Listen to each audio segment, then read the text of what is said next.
This is WCBA.TV. What the mind conceived, the heart believed, you can achieve.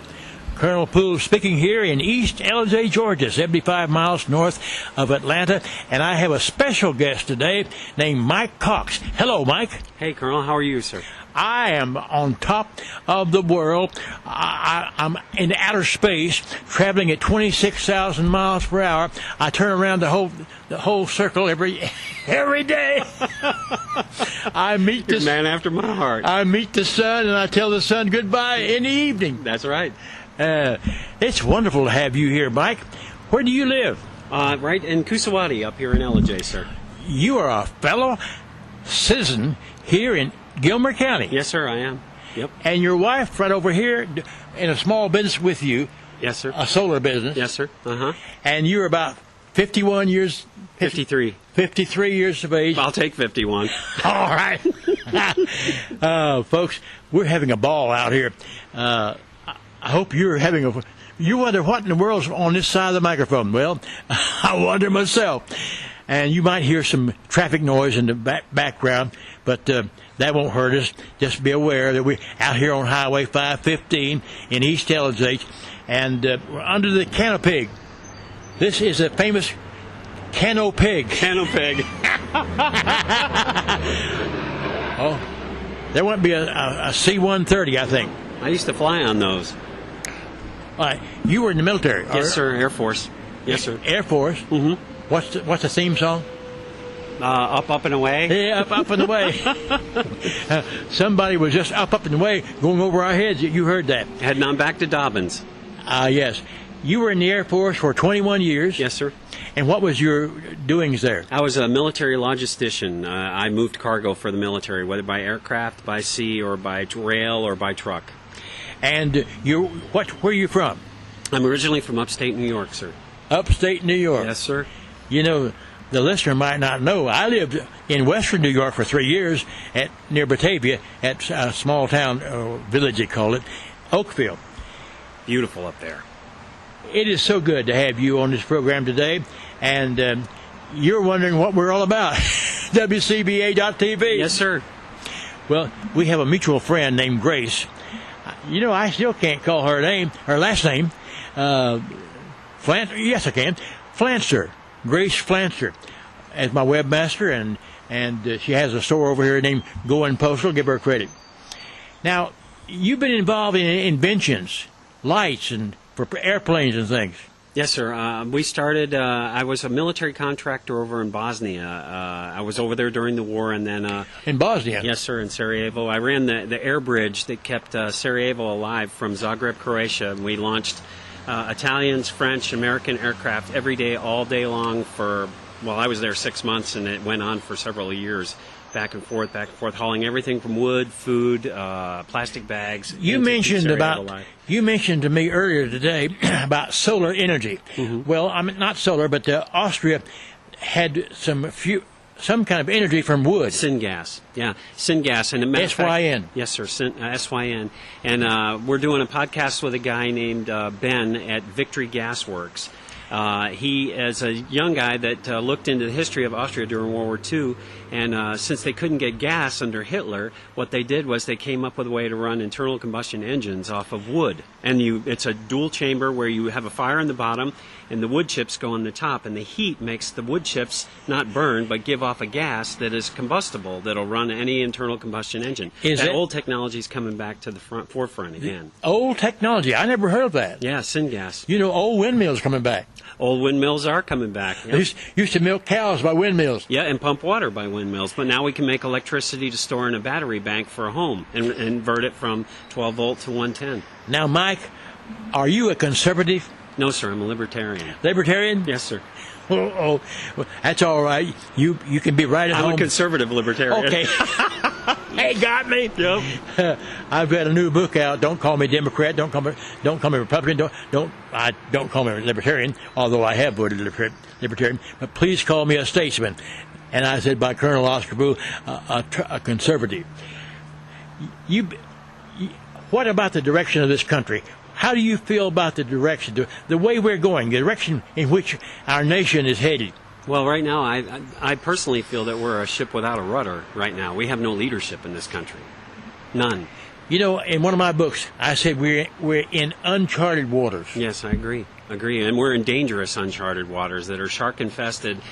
People are talking about the economy, which is excellent. We should be talking about the economy and the loss of jobs and how the government keeps business down at where if they would get out of the way and let business take off on this country wouldn't be in debt. But I'm more concerned with not only do we have problems economically and in numerous other areas, but we also have enemies still. And those enemies see us as weak. You know, as we're sitting here talking on this microphone, there are people dedicated to destroying us. Yes, absolutely right. That's absolutely. The Russians haven't gone away. The Chinese haven't gone away. The Arab states that can't stand us haven't gone away. And now we're abandoning our only ally in the Middle East, Israel. Isn't that, you mentioned Israel. You've been there 3 times? Yes, sir. I worked with Israeli forces during the Gulf War. I took Patriot missiles into Tel Aviv, Beersheba, and other places to stop the Scud missiles that Saddam Hussein was launching on Israel, killing innocent Israelis. Folks, are you hearing this? Here's a man who's been around. And I appreciate your love for Israel. I love it. I'm pro-Israel. In fact, I told you I was an Israeli. That's right. That's right. Well, I am a member of the 10 lost tribes of Israel, and you said your wife was a member of a tribe of Asher. Asher. Yes, sir. Mm-hmm. Well, it's wow. I can't help but say wow. There goes a motorbike. I'm not sure what tribe I'm of, but you know, Dan moved around Danube and Sweden and Denmark.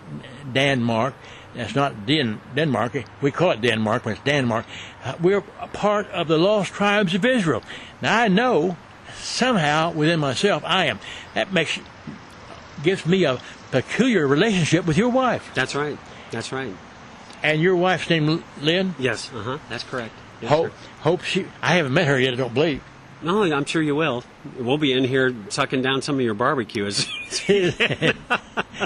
it's amazing how we met this morning over at Grace's place, and she called you, and you called her first about something.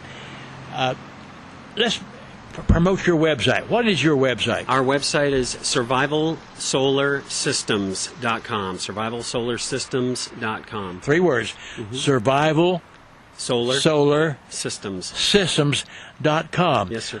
You're on the growing edge of inventions. And I raise this question in your presence and to you.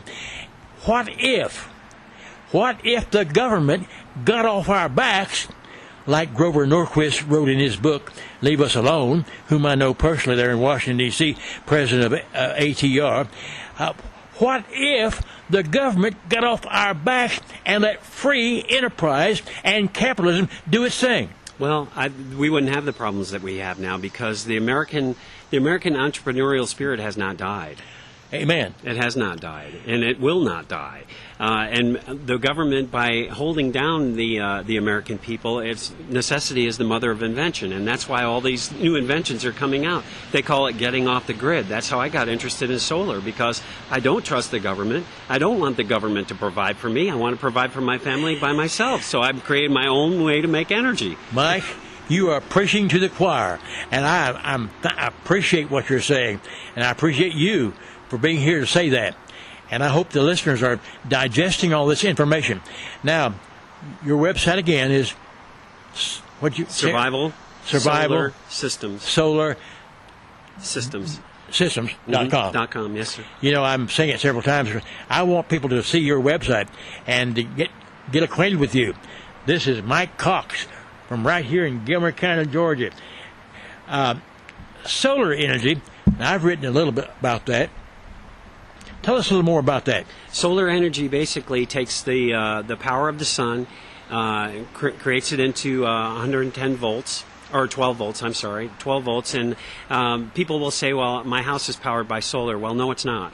Basically, if you have an off-grid solar system, you use solar panels to take the energy from the sun, convert it to 12-volt power, goes into a battery bank, and then you take what's called an inverter, and you invert from 12 volts to 110 volts. Basically, that's how it works. So your house is basically powered by batteries that are recharged by solar panels that get their energy from the sun. You mentioned to me earlier today, why couldn't people here, right here, in our own backyard, in Gilmer County, get into this? Well, they could. And in Gilmer County, we have all of these peaks and that have been basically lobbed off to where they're flat, where they were going to put the Chevy dealership up there by Walmart, etc. All of these peaks are sitting idle where we could put small wind farms, not the big, huge, humongous, ugly wind turbines, but small wind farms and small solar farms up there and make power for the citizens of Gilmer County. Right here. It's clean. Why aren't we doing herb farming, Colonel? We could have herb farms up here, grow herbs that we could sell. We should be promoting organic farming. And I'm not a tree hugger. I'm an independent. I want to be independent from the system, because if the system breaks down in one part of the country, why should the whole country suffer for that? We need to go back to how our parents thought, your generation thought during the 30s and the 40s, of being able to take care of ourselves. We're dependent on the grocery store. We're dependent on the power company. We're dependent on fuel. I've experimented with biodiesel. Why are we throwing away restaurant grease that we could turn into diesel fuel? Well, we sell our grease, or I think we give it away. They used to pay us, but they come and get the leftover grease. I don't know where it goes. I knew a man that drove his truck. I forgot his name, but he's been coming around here for several years on garbage. Right, exactly. And there are people out there every day, and that you made an excellent point, sir, about why, if the government would only get off of our back. We have people right now, like the guy with wood gas, that's bringing back an old technology, but he's using new welding and all these things, which makes everything more efficient, but he's updating an old system that still works to this day. Well, say a little bit about what's going on in the invention era. What's coming our way? Oh, there are people right now that I know out in New Mexico that are actually working for Richard Branson at the spaceport out there. These are guys that are old NASA engineers. They're coming out with a heater that uses a parabolic screen, like off the front of a HD TV, and it focuses the sun down to one single point and will heat your house for $3,000. It works off my HD TV? It would work off the sun coming through a lens. It's called a Fresnel lens. Yeah, there's people working with Fresnel lenses. Now, friends, I'm hearing some things I never heard before, and I'm fascinated. Tell me more. Now, solar energy, that's just one thing, but many divisions of that. You see, people, the point we're making again is, what if there's enough creative ingenuity, geniuses here, a whole new wave? And wouldn't you say there's a revival of this? Oh, absolutely. Absolutely. And again, necessity is the mother of invention, because we are being held down by the government, and everywhere you go in business, instead of removing stumbling blocks, they place stumbling blocks in front of you. So you're a champion of free enterprise and capitalism. Yes, sir. I told you about Joe McCutcheon, who went behind the Iron Curtain and saw all those sad people over there in Czechoslovakia with his young children, and came back and dedicated himself to the free enterprise system and the capitalist system. He was Businessman of the Year here in Georgia. I understand the Iron Curtain. When the Soviet Union fell, I was stationed in Germany and in the Air Force, and we flew every day for 45 days on C-5 aircraft, C-141 aircraft, C-130 aircraft, taking food, medicine, all the way out to Tashkent, Tajikistan, to St. Petersburg, to Moscow, to all of these former Soviet republics. And those poor people, they were the nicest people I'd ever met. They were poor, and they had been held under communist tyranny. So you have seen for yourself? Yes, sir, and I see it coming here, and I don't like that. Amen. Man, I know everyone listening out here in radio land, whatever land this is, because Colonel Poole here, you wonder where in the world I find all these folks. I believe that there's God's behind this. God, who lives in me, is orchestrating. Now, you mentioned about been to Israel, and your wife is a part of the tribe of Asher, one of those 10 lost tribes, and I know I am. I'm not sure which tribe it is, but your brother-in-law is a Jewish rabbi. Yes, sir. He's a Messianic rabbi. Now, what's that mean? A Messianic rabbi is a rabbi that teaches in the existence of Jesus as Yeshua HaMashiach. Is that right? Yeah, which is Jesus, our Messiah. I think I've heard that, but I have not really known much of it. Now, you mentioned how he escaped. Yes, sir. Back in the early 80s, he was taken. He was going to marry my sister, who was a goyim. A goyim, for those who don't know, is a non-Jew, and his parents wanted nothing to do with that. So we thought he left her standing at the altar. I came all the way back from Germany for her wedding on leave, and he never showed up at the altar. And of course, my father was fit to be tied. But come to find out later, his parents had him kidnapped and held in the Catskills in a cabin. With actual captors who do what they did it back then, what they call deprogramming. They told him that Jesus was a heretic, all of these types of things, and that he shouldn't believe in Jesus or Yeshua. And he denied what they were saying, of course, and he escaped. They got drunk one night, the captors did, and he escaped. And this is in February in the Catskills. There was snow everywhere. He was bare-chested, no shirt. They took his clothes, no shoes, no socks, and he was running down the highway praying that the Lord would save him. And the first car that came by was a New York State trooper. He had no pants on? He had pants on. He had that's pants it. on. Yeah. And no shirt? No shirt. It was like 4 degrees out in snow. How long was he out there? Oh, he was out there probably for a good little while, 20, 30 minutes running down the road, and the first car that came by was a New York State police trooper. State trooper. Yes, sir. And so God answers prayer. Yes. And God led him through that. Yes, sir. And he escaped from that. And they've been married ever since. And now he is a Messianic rabbi. He teaches Jews about that Jesus is the Messiah. And it says in the Bible, in the last days, the Jews will mourn for him whom they pierced like a long-lost son. That time is coming. What about oil? You mean earlier today, that big truck just went by with his brakes on or coming down. You mentioned about the oil in the Israel. Yes. Mention that. Yes, sir. There's a scripture, and don't ask me for to quote the scripture right now, but it talks about the. All right. Hey, Mike just left the mic. 1 second. The wind blew my notes off. Okay. But it talks about the angel dips his toe into the well of Asher, and basically it's oil. And there's an American Jewish company called Zion Oil and Gas who have been drilling in Israel to find oil. And they believe that there is a huge well of oil under Israel. Now imagine what that will do to the balance of power in the Middle East when the Jews strike oil. Yes. What if? That's right. What if? Well, we could go on here and talk about more things, but I'll have you back, Mike, if you'll come back. Oh, I'd love to. And I want folks now to go to your website. Say it again. SurvivalSolarSystems.com. All right, folks.